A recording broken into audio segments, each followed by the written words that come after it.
আমি আমার একটা কিডনি বেচে দেবো। আল্লাহর অশেষ মেহেরবানি, কিডনির বাজার এখন খুব ভালো, ক্ষেত্র বিশেষে লাখ টাকা পাওয়া যায়। তোমার অর্থের এতই প্রয়োজন যে তুমি কিডনি বিক্রি করে দেবে? আমার টাকার তেমন কোনো প্রয়োজন নাই, আমি একা মানুষ, লাখ টাকা দিয়ে করবো নাকি, একটা শখ। আমি তোমার কথা কিছু বুঝতে পারছি না, তুমি শখের জন্য কিডনি বিক্রি করে দেবে?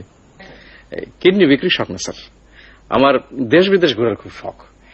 এই ধরেন স্যার, হাতের কাছে নেপাল, হিমালয় কন্যা, আহা কি শোভা!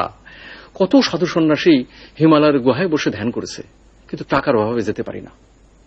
তারপর ধরেন স্যার, এই তাজমহল, কি জিনিস বানায় রেখেছে বাদশাহ শাহজাহান, টাকার অভাবে কিছুই দেখতে পারতেছি না।